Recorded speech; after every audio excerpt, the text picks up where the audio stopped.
Compliance. I was talking about compliance yesterday, and I'm going to speak a little more about it today. But before we begin, you know the drill. Hit that like button and subscribe.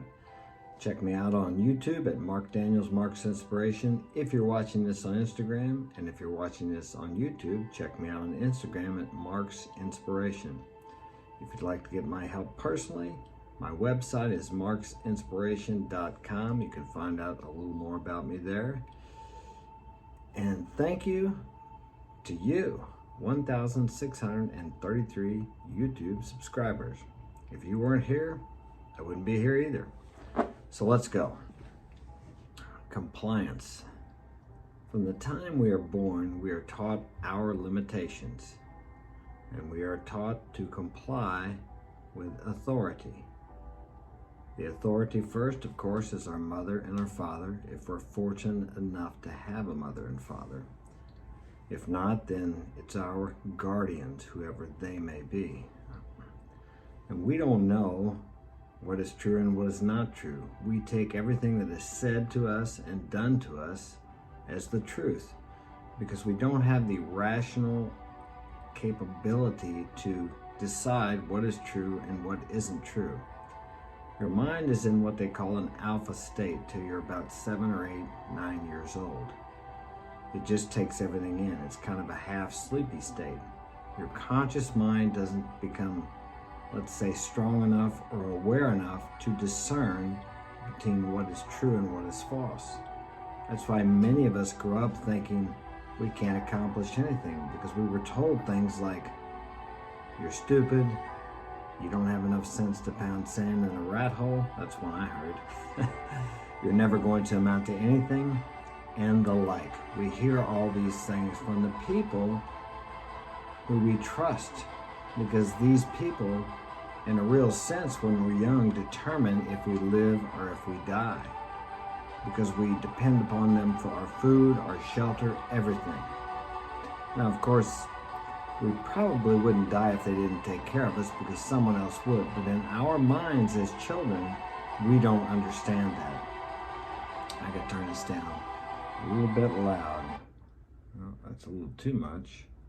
Yeah, let's just leave it off. So, through our lives, from the time till we become teenagers, we start hitting puberty, for us guys, 12, 13, 14 years old, whatever it is, it varies.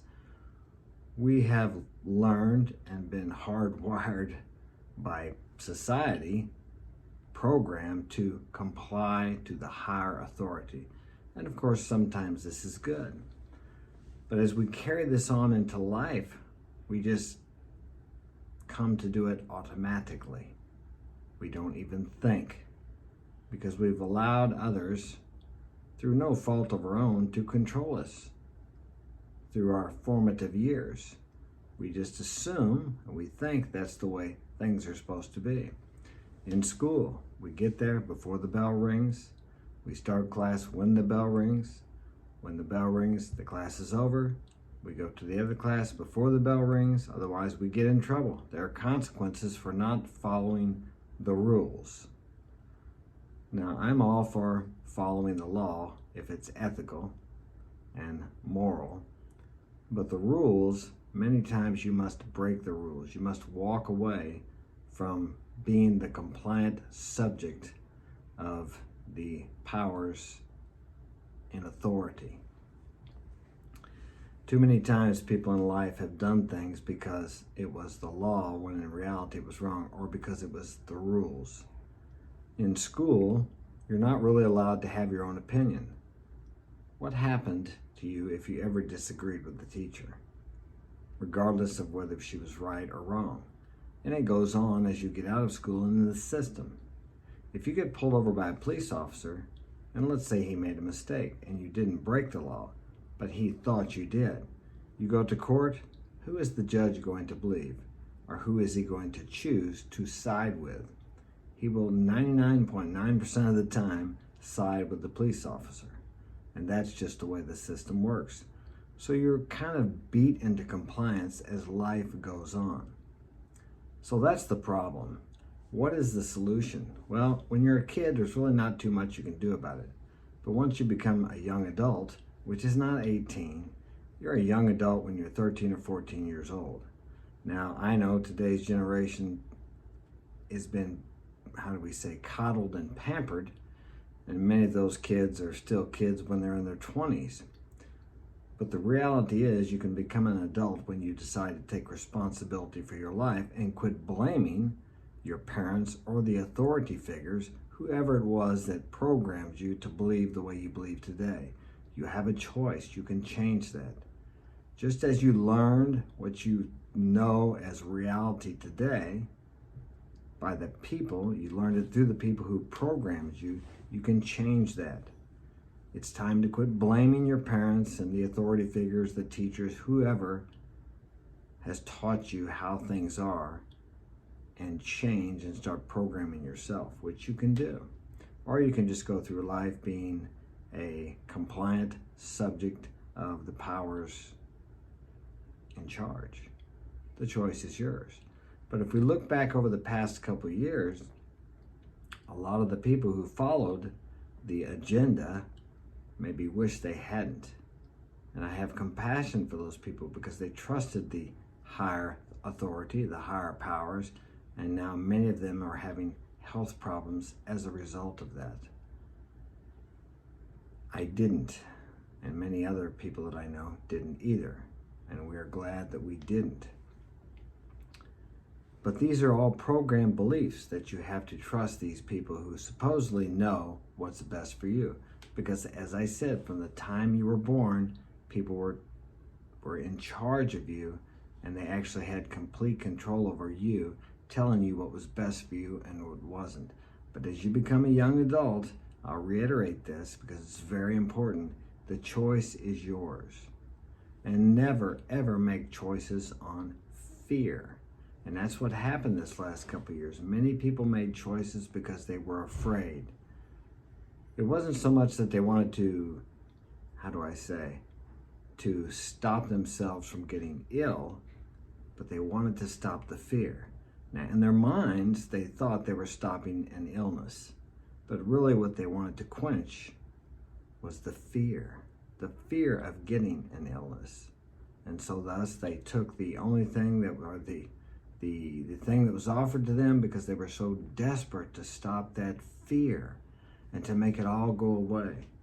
They were willing to grasp at anything. Like a person that is drowning, you throw them a life preserver and he grabs it because he wants to live. Of course, in that situation, he needs that. In this situation, we thought we needed it, when in reality, we may not have. Something to consider. And as time goes on, if you keep an open mind, you may see more and more evidence that the powers that were in charge wanted the compliant population to do what they wanted because of their agenda. Whether that was money, control, you can choose or decide what you think the reasons were, but the reality is most people complied. So my message here today is think for yourself. Don't just believe everything everyone tells you. Don't believe what I tell you. Research it. Was it Herbert Spencer? Contempt before investigation keeps a man in everlasting ignorance. Take the information that is given to you, and remember that whoever has produced that information or given it to you or subjected you to it has some type of agenda. It may be your welfare, but many times it's not, because we're all somewhat selfish. We all have an agenda. So you want to remember that when you're reading information or listening to information, when you're listening to me. And weigh that in with your decision on whether to follow the information or not follow the information. I say let's remain free. Let's remain free thinkers. Let's all learn to think for ourselves. And if we all take care of ourselves, we'll do a better job of taking care of others. Because if you're not taking care of yourself, how can you care for someone else? It's the old thing they tell you in the airplane. Put your oxygen mask on first, because if you don't, you won't be able to help the person next to you, whether that be your child or a friend. That's it for today. Thank you for joining me. Thank you, thank you, thank you. Have a great day. It's a cold one here. I hope it's wonderful wherever you are in the world today. Take care.